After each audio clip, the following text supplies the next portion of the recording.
How's it going, everybody? Today we're going to read some Hegel by way of Theodore George. It's a very interesting book, and I'll show you it now.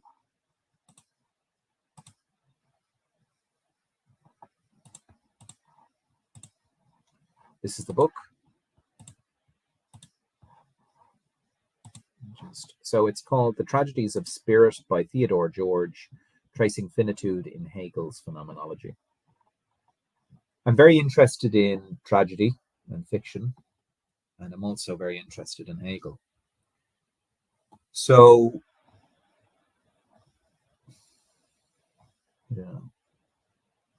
let us read the introduction. Spirit and its Tragedies. What is the philosophical significance of tragedy?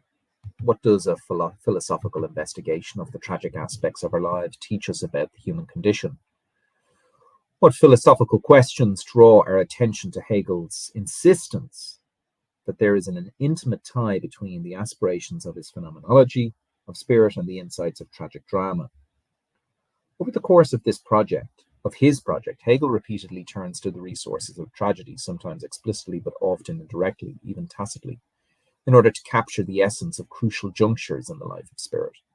Hegel makes multiple references to the specific Greek tragedies, especially to Sophoclean tragedies, though he also alludes to modern tragedians such as Shakespeare, and he conscripts for his own presentation of spirit important concepts from the orietical works on tragic poetry such as Aristotle's Poetics. What is at stake in Hegel's invocation of these things in his presentation of spirit? What is it at stake? Of course, we say far too little if we only say that Hegel's interest in tragedy rests on some personal idiosyncrasy, a special predilection for things tragic. The phenomenology is crafted with too much rigor and care, and his references to tragedy are too methodical and prevalent.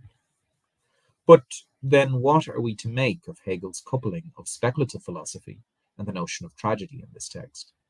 What does Hegel's speculative interest in the notion of tragedy teach us about the life of spirit, about her world and ourselves? Hegel maintains that the purpose of speculative philosophy turns on nothing less than the demonstration of the absolute.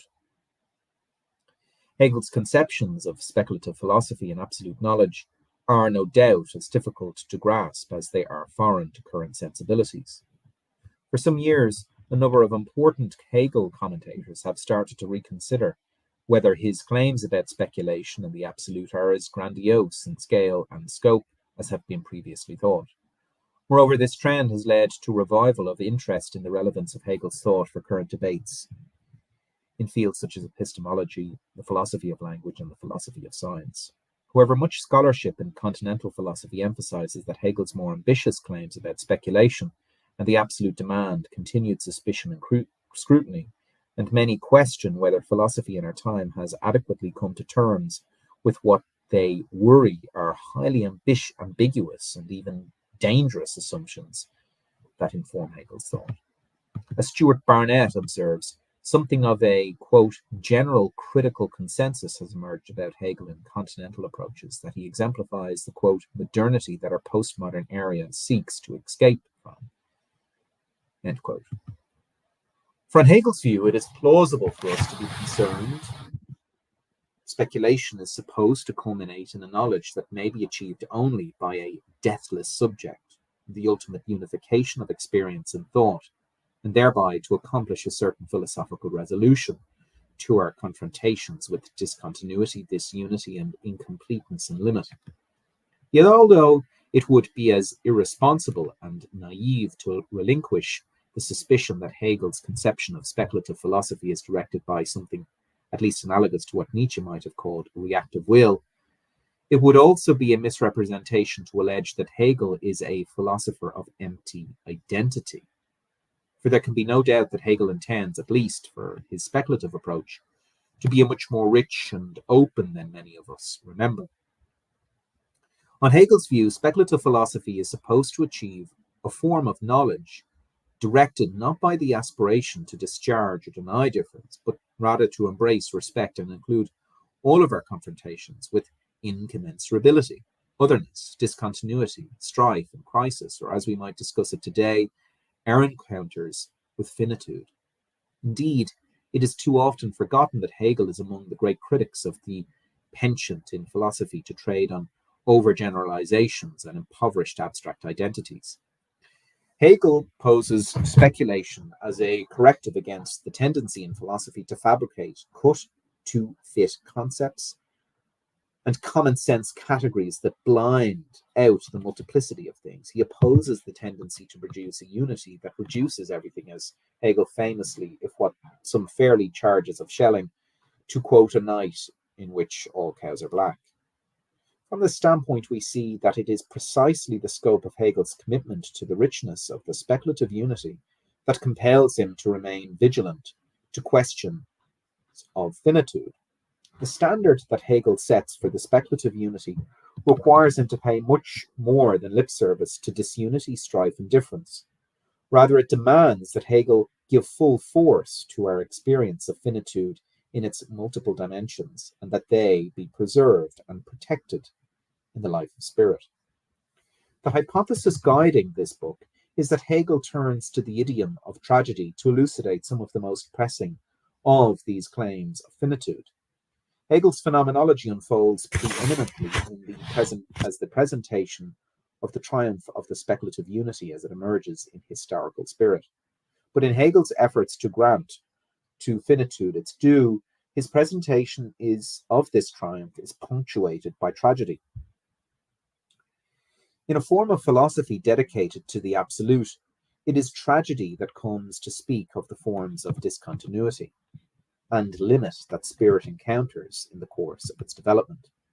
Hegel's speculative interest in the tragic demands our attention because his references to tragedy offer crucial insights into human finitude as it appears in some of its most important aspects, in our experience of as historical beings, in our prospects for freedom, in ethical life, and in our desire to achieve self-knowledge.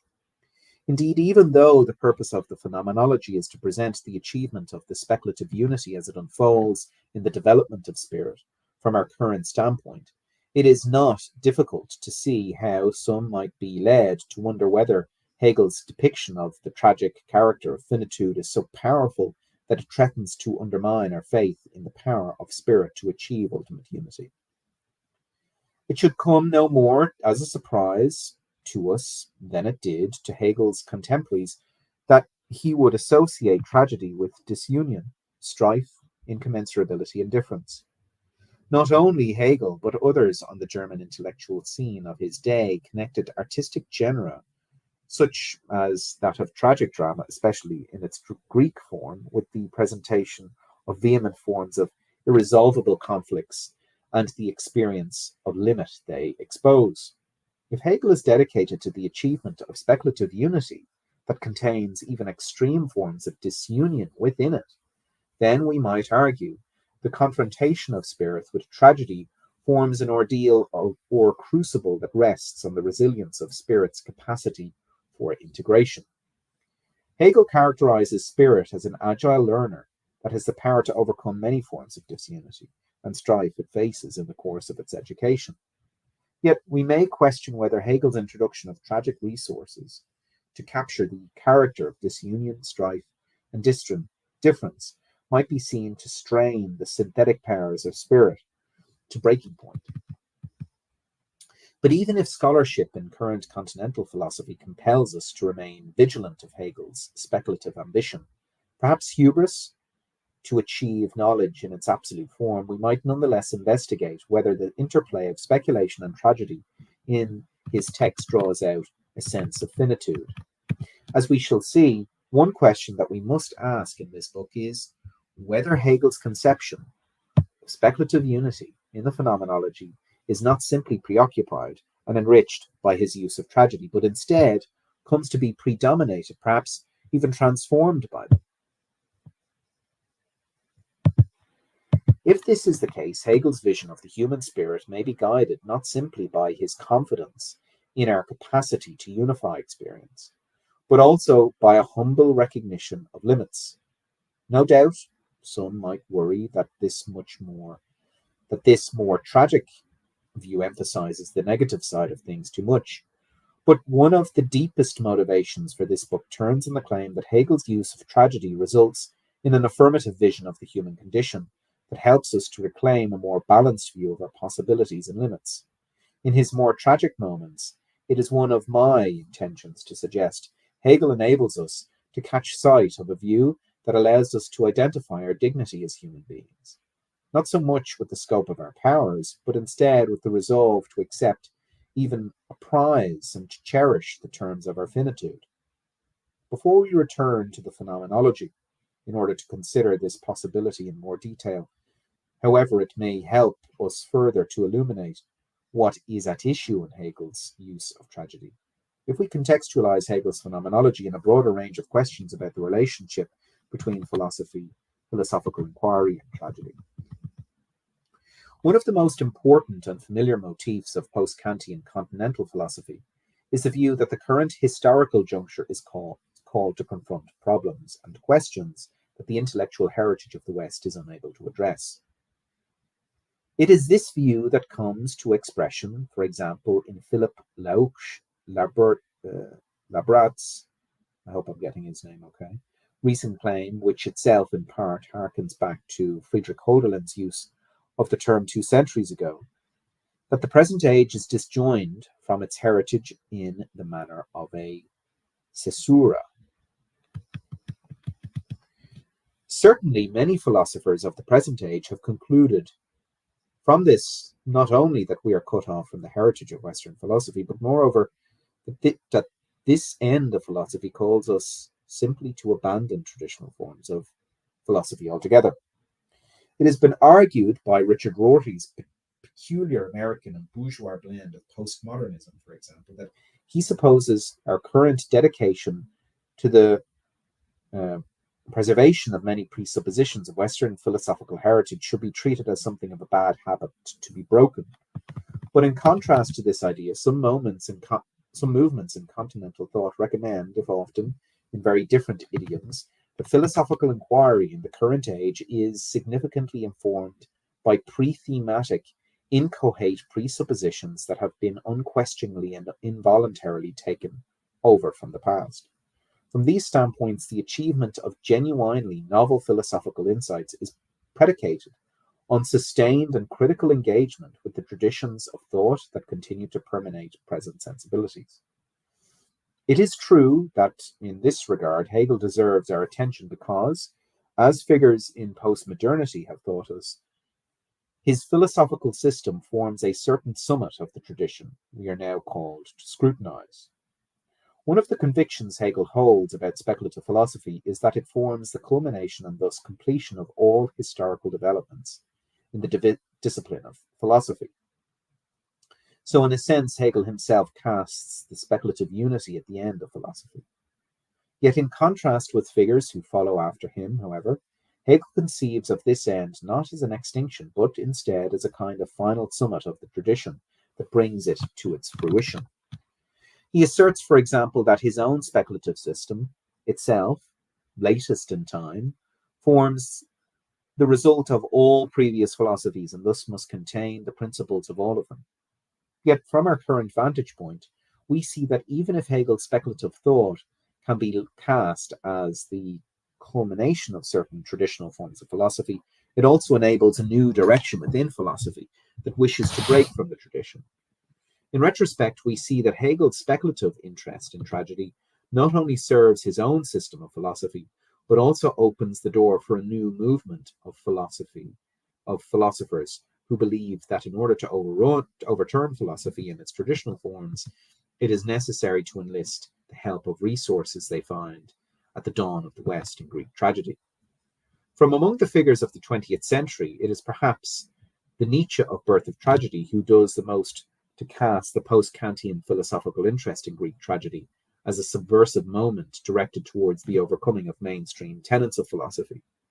It is traditional forms, already in this early phase of his philosophical life. Nietzsche offers a diagnosis of the exhaustion and homeless wandering that has resulted from the Socratic impulse in the Western tradition. Yet despite what he sees As the decadence of his age, Nietzsche holds out hope that the future may bring about new possibilities for human thought and experience due to what he calls the abiding love bond between modern German intellectual culture and the culture of pre-Socratic tragedy, Greek tragedy. Of course, we know that in his early book, Nietzsche is still enamored of the idea that the German affinity for ancient tragedy reaches its heights in Wagnerian opera, an idea that he will reject later. But even in this early stage of his life, Nietzsche observes that the love bond between modern Germany and the ancient and the age of Attic tragedy subtends not only German music, but also what he refers to as the burgeoning spirit of German philosophy. And he specifies Kant and Schopenhauer as representatives of the potential for the birth of a tragic age in modern times. To Nietzsche's mind, the philosophical prospects of the future lie largely in the hands of the intellectual and artist avant-garde, but in the birth of tragedy, he seems to suggest that those who do the most twist free from the tradition are precisely those who owe the greatest debts to the vision of human affairs expressed in Greek tragedy. From a current vantage point, it is clear that the liaison between post-Kantian philosophy and Greek tragic poetry remained strong throughout the 20th century. And in our day, in The Birth of Tragedy, Nietzsche elaborates primarily on the lineage of philosophers that extend to Schopenhauer from its latent origins in Kant's characterization of reason as a realm of transcendental illusion.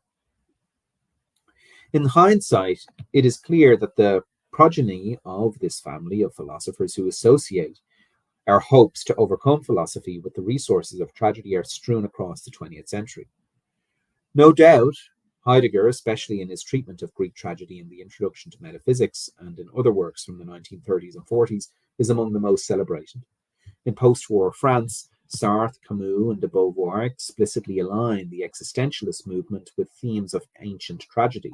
Today, figures such as Philippe Louche Labarthe, Jean-Luc Nancy, Christophe Menke, Francois Dastour, Veronique Fatoi, and Dennis Schmidt continue to develop questions about the need to overturn traditional forms of philosophy in reference to resources of Greek tragedy.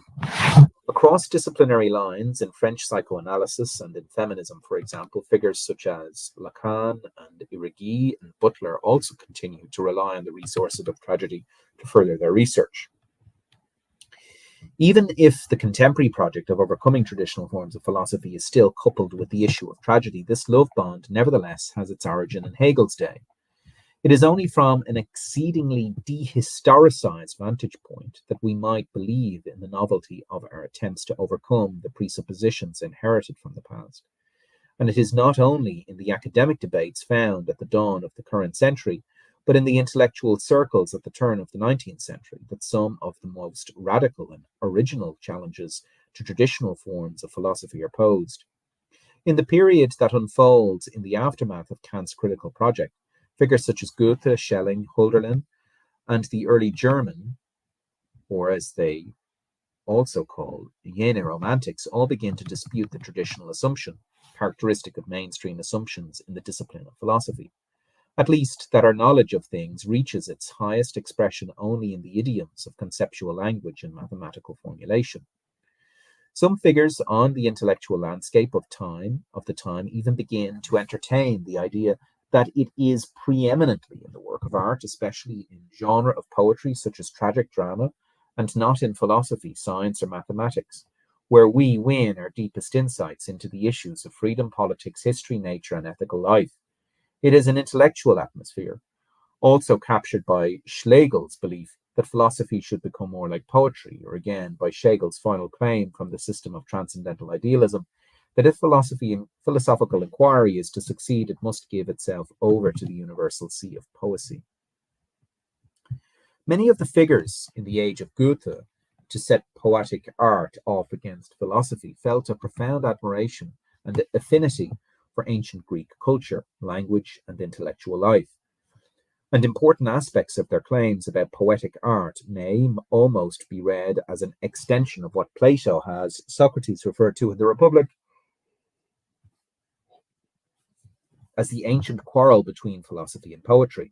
From this standpoint, crucial lines in the late 18th and early 20th century German case for the primacy of poetic art unfold as if in rejoinder, presented on behalf of sensibilities about art associated with the Attic period. We might suggest against the objections to poetry found in the Republic Books 2 and 3, in other words, important strands of German intellectual scene at the dawn of the 19th century, may be seen to anticipate, in a provocative respect, the call later fleshed out, made famous by Nietzsche, namely, to overturn Platonism. Of course, not only the German response to the Platonist charge against poetic art, but also Plato's presentation of these criticisms of poetry is itself difficult to interpret properly, not least of all because Plato elucidates them in a dialogue form that employs a number of poetic devices. In the course of the recriminations, two broader concerns come to stand out. First, that poetic forms of speech may be deceptive, and second, that these forms are dangerous, politically and ethically, because they involve the power to corrupt the soul, especially those of the youth.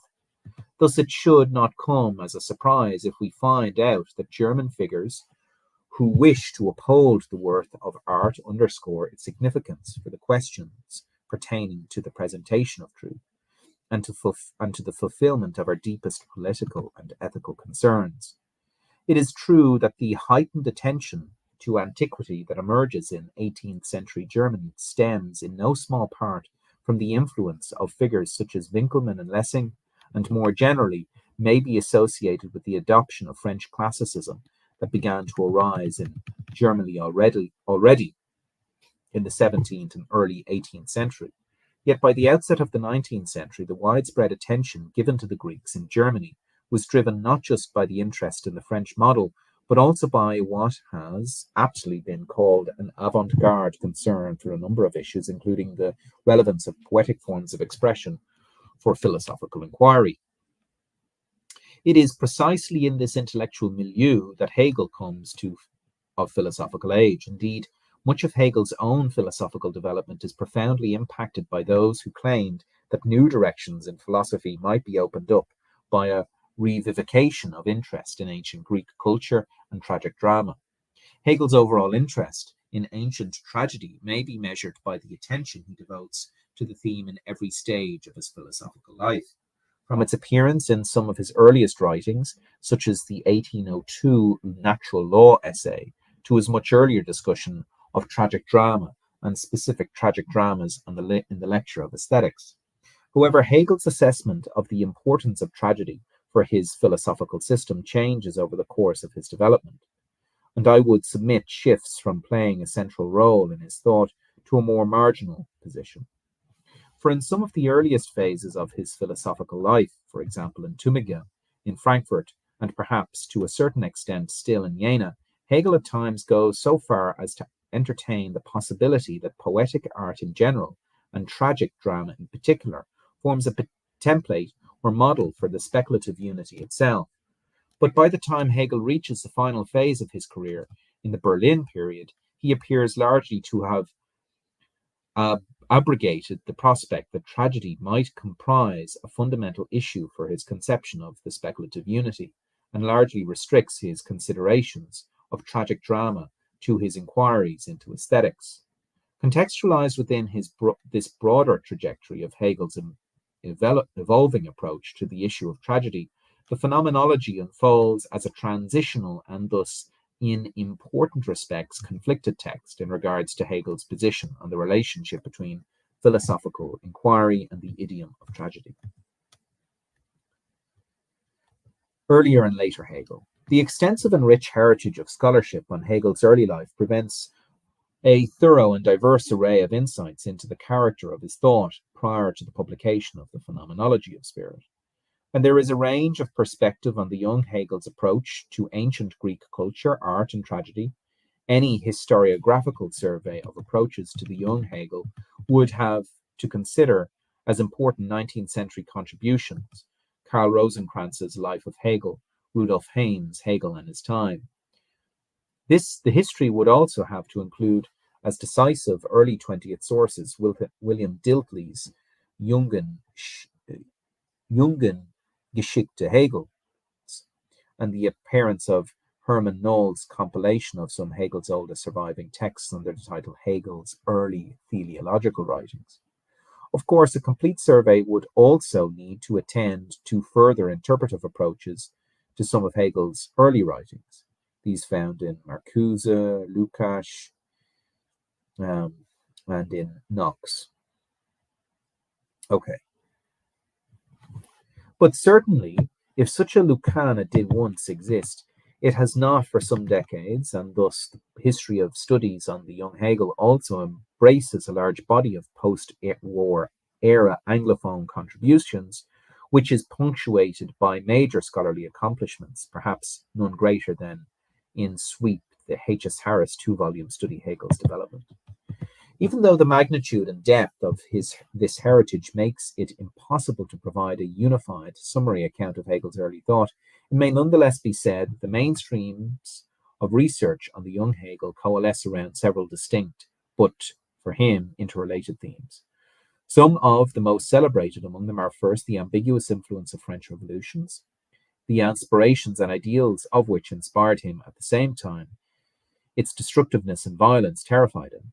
Second, the bequest of Kant's critical project. Most scholarship has familiarized us with the impression made on Hegel by the fervor caused by the recent events in France that he and his companions Schelling and Hölderlin encountered and embraced while at the Tübingen Stift, as well as with stories mythic in stature of their dedication of a freedom tree to the revolution and of Hegel's lifelong celebration of Bastille Day.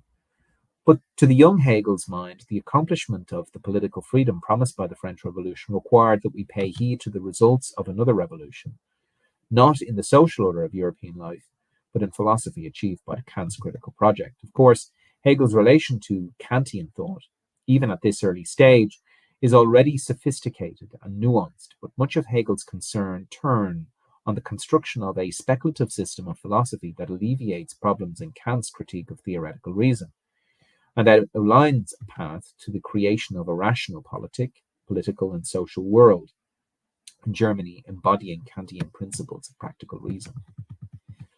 Hegel's dedication to the formation of a modern, rational, and free German state comprises an important motivation for a third theme that runs through many of his early writings, namely his interest in the establishment of Christianity as a national or people's religion, although Hegel's view grows and shifts over the course of his early life. His general idea is that the establishment of a rational free nation state founded on Kantian ideals depends on the support of a national religion, whose charge it is to foster these ideals and to instill in the people a range of values, habits, and effects that accord with reason. Indeed, Hegel appears to charge that the collapse of the French Revolution into the terror itself is due in no small part to the absence of a genuine people's religion in France, able to sustain a society founded on the aspirations embodied by the storming of the Bastille and the principles of liberty, equality, and fraternity. Thus, he reasons the successfulness of the revolution, if not after all in France, but perhaps in the Germanic world, is contingent on the establishment of a genuine and robust form of popular religion. Hegel develops his conception of speculative philosophy and its relationship to the establishment of how people's religion in a number of his early discussions of Christianity. However, numerous scholars recognize that Hegel's speculative approach to Christianity in this period of his life is deeply informed by a fourth theme of special import to the present project, namely the Hellenic ideal. He brings to bear on his overall vision of speculative religion and political and social life.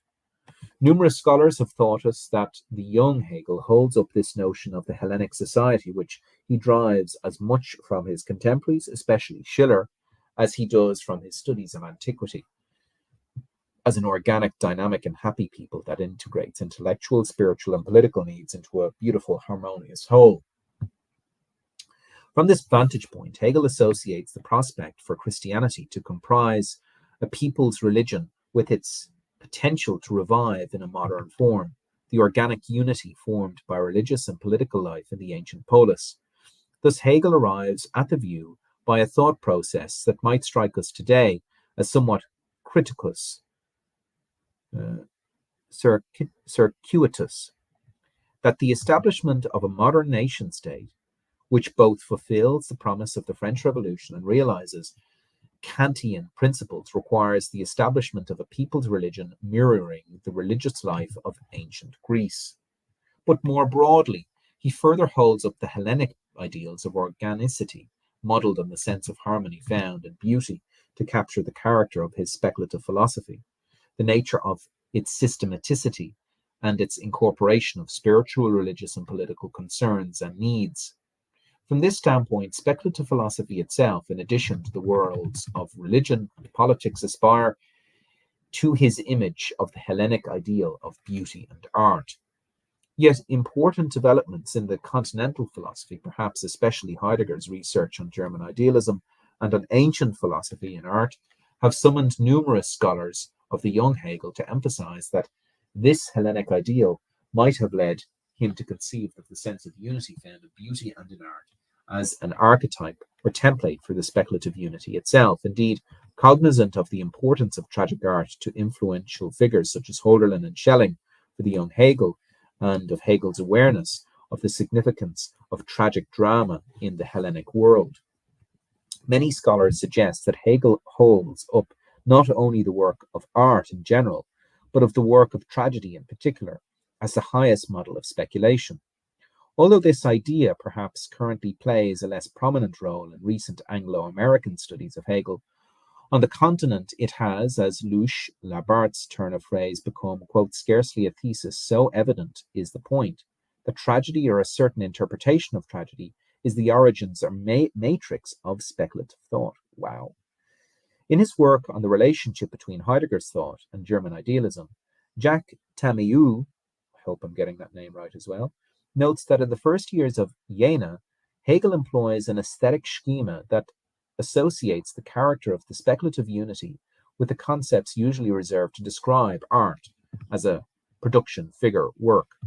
Although it is no stretch to claim that Hegel enlists such a schema earlier, in Frankfurt it is no surprise that some point to an even earlier text, the oldest system program of German idealism, as evidence of this reliance on the work of art as a model for speculation. Of course, as is well known, the authorship of this fragmentary piece found in a bundle of Hegel papers in 1917 is disputed, and although it is usually attributed to him, it is sometimes attributed to Schelling or Hölderlin or even Schlegel.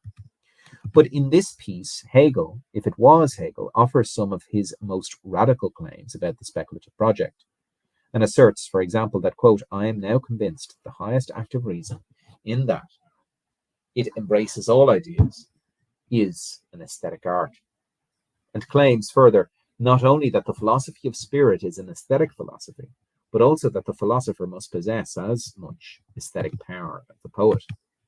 By now, it should be clear that Hegel's use of the work of art, and in particular his use of tragedy, range beyond questions in the field of aesthetics.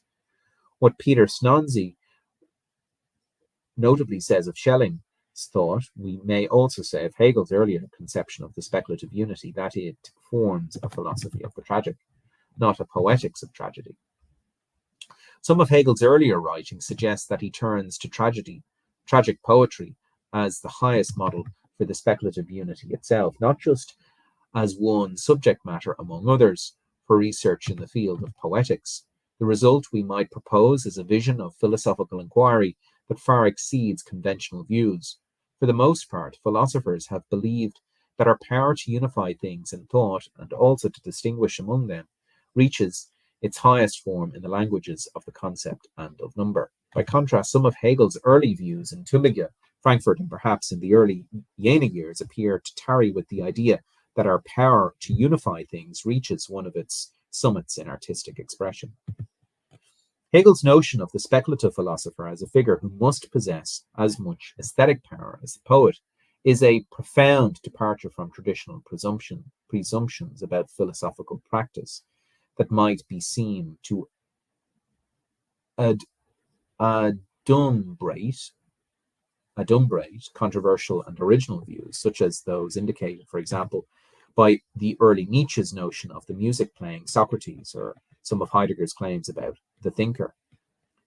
The promise of Hegel's early philosophy of the tragic, in fact, not entirely unlike Nietzsche's and Heidegger's view of philosophy that follow in it, turn at least in part on the creation of a form of inquiry that exceeds conceptual frameworks and propositional language in its ability to attend to incommensurability, strife, difference, and otherness. In a deep rapprochement with important current figures, not to mention with the contemporaries such as Schelling and Hölderlin, the young Hegel recognizes that it is among the chief perfections of art to represent the things that most resist combination.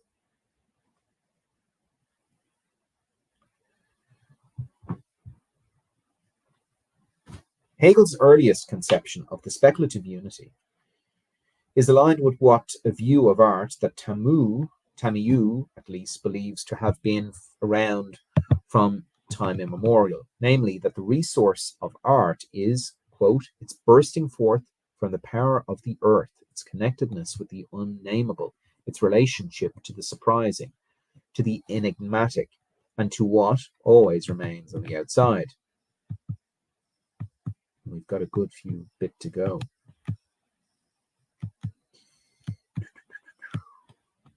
From this vantage point, Hegel's reliance on the sense of unity found in artistic expression as a model for the speculative unity might suggest to us that it serves not to reduce or exclude forms of otherness and difference, but to embrace and remain open to them, even to bear within their resistance to integration itself.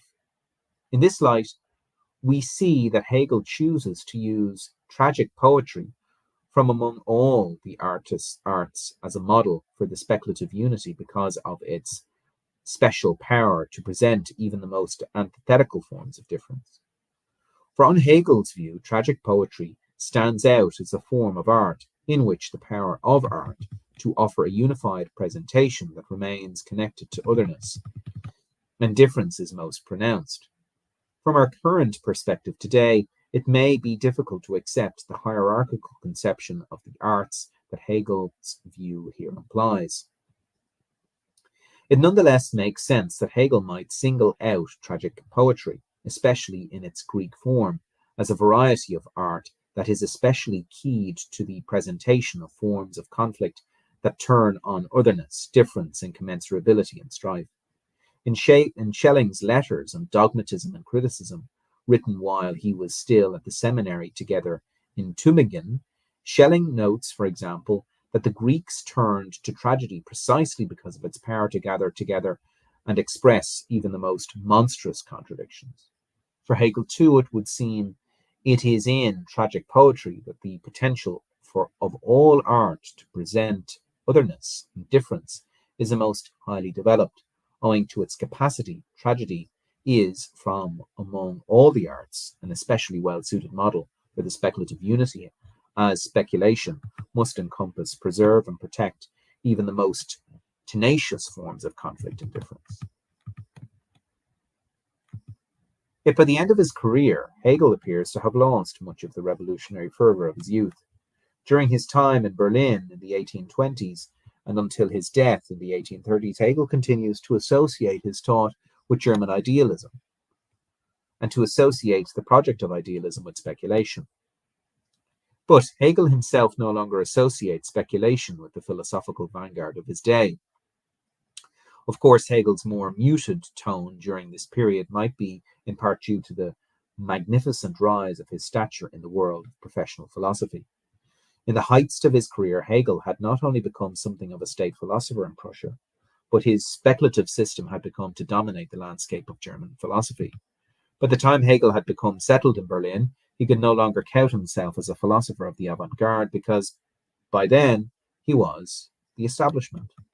Even if we put these factors aside by the 1820s, Hegel's vision of the speculative unity had undergone a number of transformations that one might wonder appear to have worn down its revolutionary edge. In his political philosophy, for example, Hegel remained an advocate of universal freedom and a staunch critic of the failures of the political vision of liberalism, especially in its British forms. But in the end, Hegel's fervor for the ideals of the French Revolution appeared to have faded, and he became an advocate for a form of constitutional monarchy that might translate into a moderate reform of the existing Prussian government. Perhaps one of the most illuminating measures of Hegel's transformation, however, turns on his reassessment of the philosophical significance of poetic art. By the 1820s, Hegel identifies the model of the speculative unity with the traditional philosophical idiom of the idea, and no longer with the resources of art.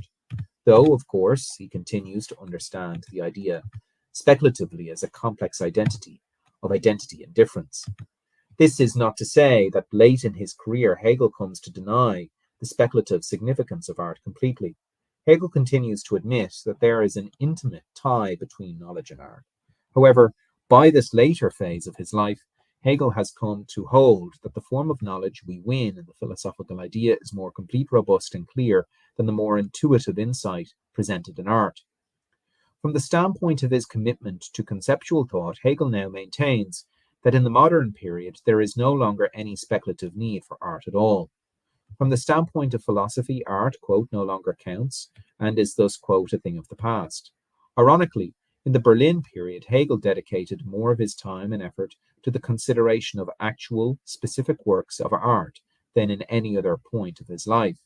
Not only does the sheer volume of his lectures on fine art attest to this, but also his travels to the Low Countries to experience the work of Dutch masters, as well as his support for Hinkel's efforts to establish a national museum in Berlin.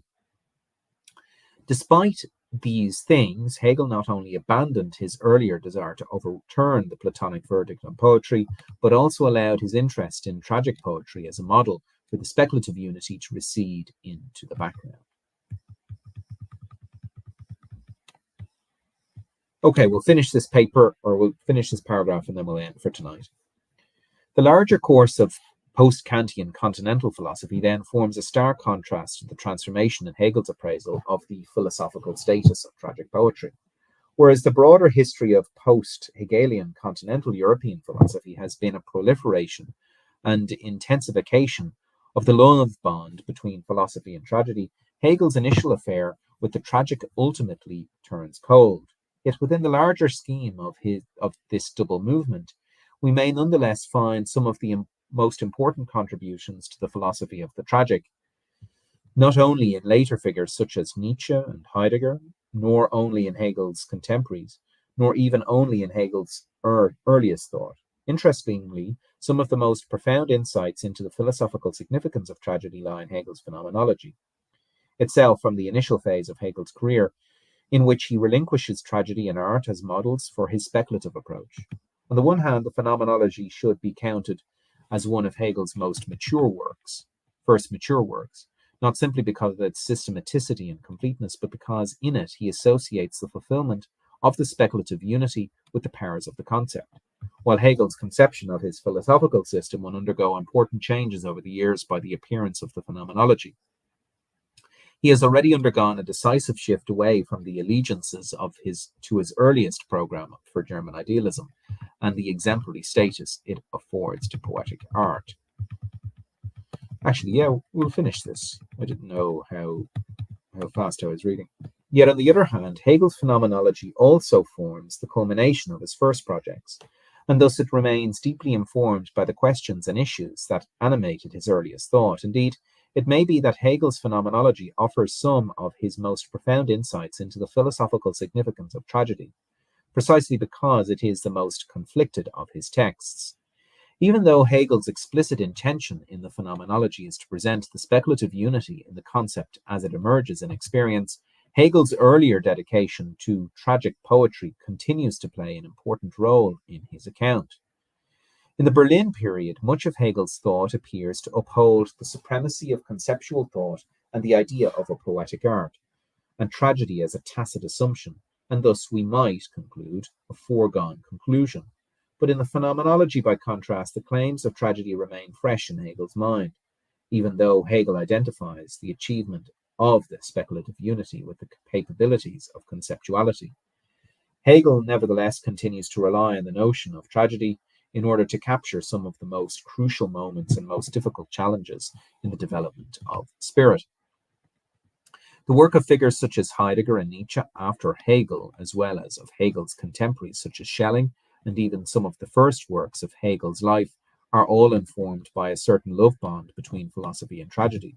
While Hegel's thematic view of the purpose of the phenomenology may be aligned with a Platonic antagonism toward tragic poetry, we might wonder if it forms more of a lover's quarrel than anything else. If so, then perhaps the tensions between philosophy and tragedy in the phenomenology might tell us more about their reciprocal affinity than their mutual repulsion. Okay, so we're on thematic overview, and that goes, yeah, so there's still a bit to read.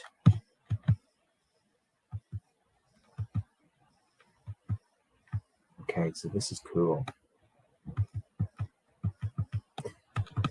So we have page 27.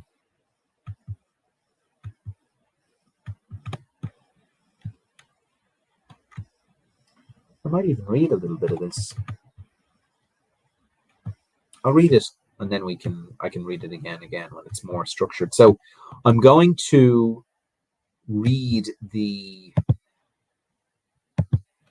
so basically today what we've done is I have read from the very start of the introduction to not scope and purpose, but before scope and purpose. Yeah, to thematic and operative. And I'm just curious as to what the first chapter is actually going to say, because that was sort of just an overview of Nietzsche.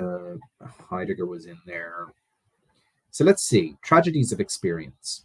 Hegel underscores his thematic intention to complete and thus reach the end of philosophy. In a remarkable passage from the preface to the Phenomenology, he writes, quote, to bring it about that philosophy may become closer to the form of science, Wissenschaft, toward the goal of being able to lay aside its name as the love of knowledge to be actual knowledge. This is what I have set out to do. Hegel tells us that this speculative philosophy is supposed to consummate our knowledge of the world, our past, and ourselves, and so alleviate any need for further philosophy understood in the sense of the ancient Greek philosophia, the loving pursuit of wisdom. Yet it is precisely the compass of Hegel's ambitions that compel him to explore the issue of finitude as it appears in human affairs under its multiple guises of incommensurability, strife, and confusion and difference. For Hegel's desire to achieve knowledge in its absolute form leads him to turn his speculative eye towards history and to develop a systematic, unified knowledge of a phenomena that appears perhaps more than any other, to be guided not by rules, but by incalculable and often violent transformations, catastrophe, innumerable collisions, and interminable changes. While Hegel's thematic purpose is to show that our powers of synthesis ultimately prevail even in the face of apparent disjointedness, Hegel's reference to tragedies and theoretical works on tragedies are decisive for his project because he turns to tragedy as the supreme type of expression to capture and clarify the most terrible and aphoretic of such dynamics of his historical life.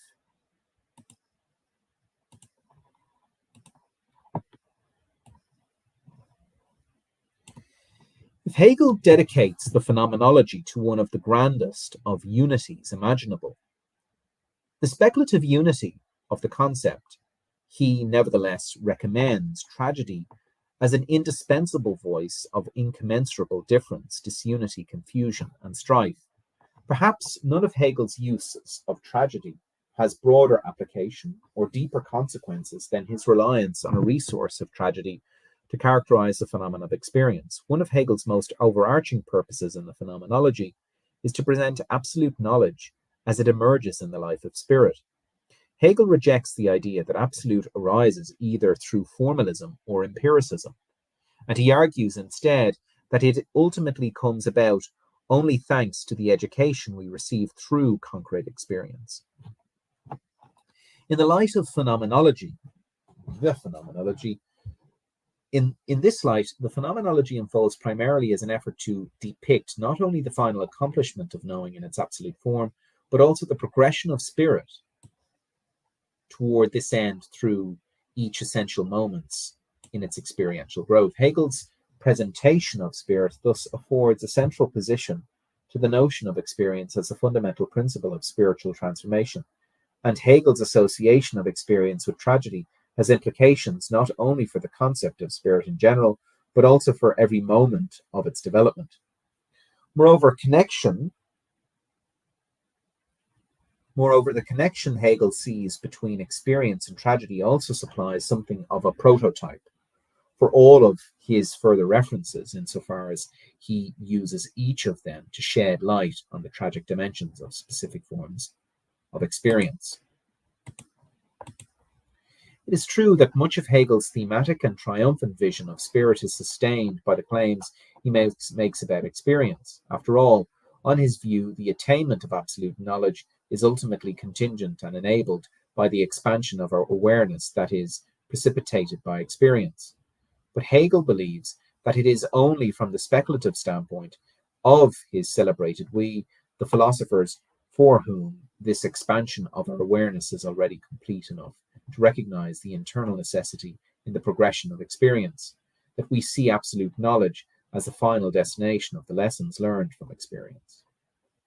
From the more natural or naive standpoint of consciousness that remains on the path of its education, by contrast, it is impossible yet to see any necessity in absolute knowledge as the end result of our edification, and our encounters with experience unfold primarily as a series of difficult and unanticipated trials that force us not only to confront, but also to overcome the hitherto latent oppositions and limitations in our preconceived awareness of things.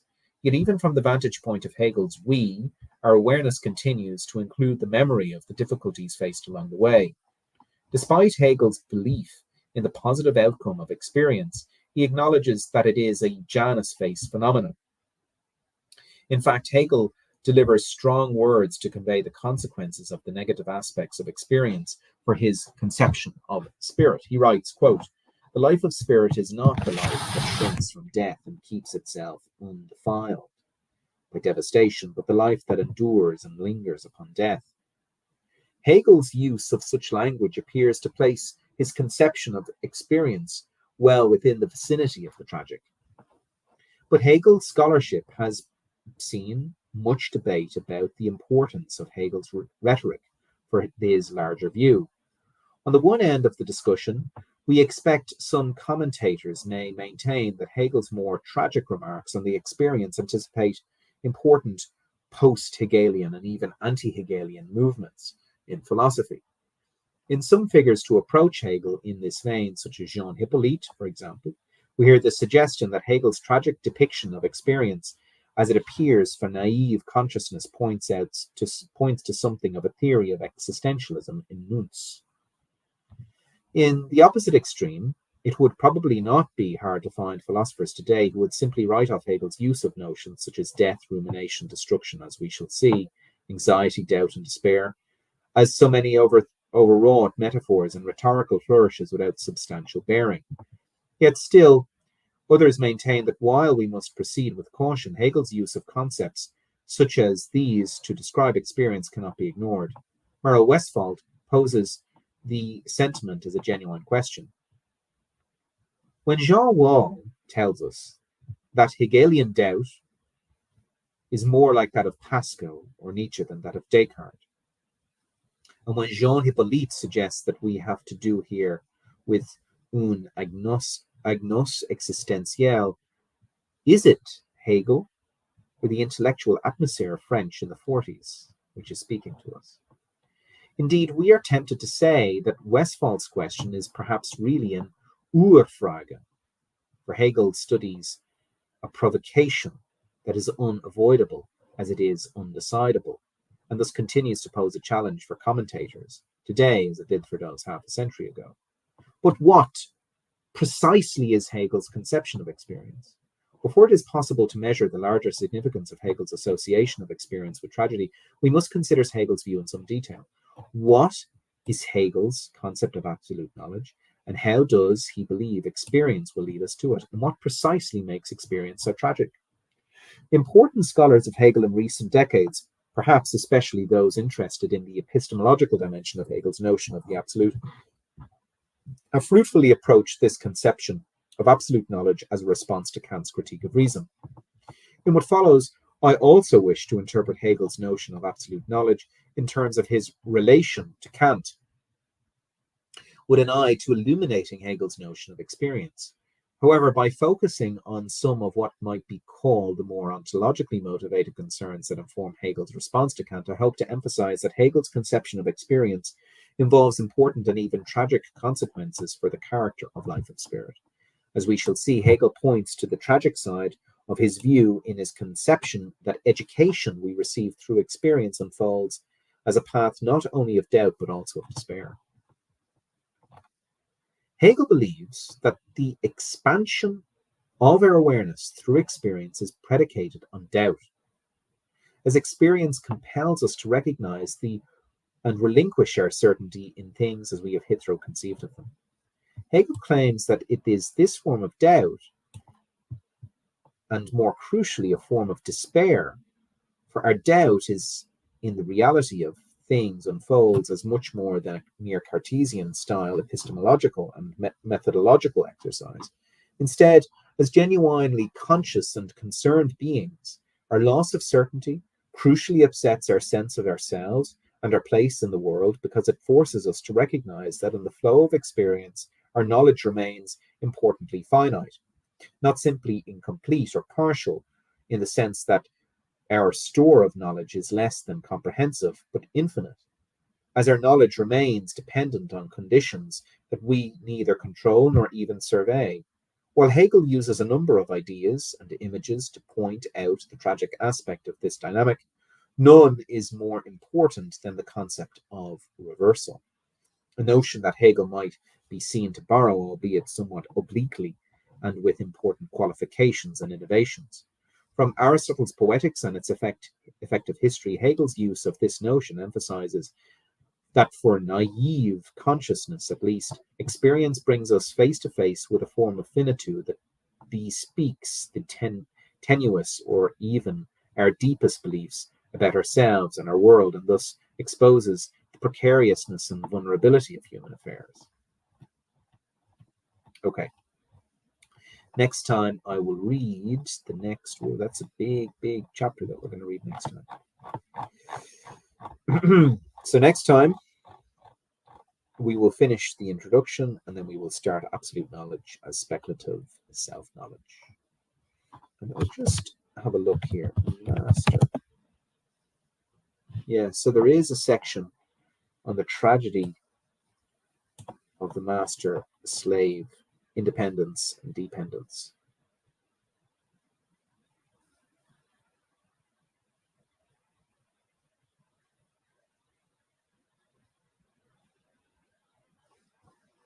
Very good.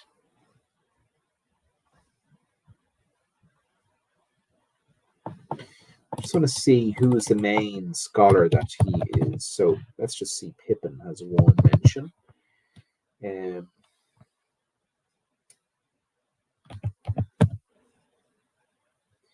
Hippolyte has 16. Westphal has 13. Harris is 41.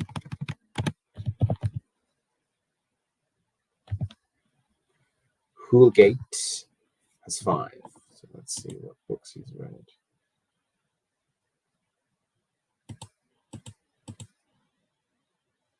Right, so it's only Houlgate has only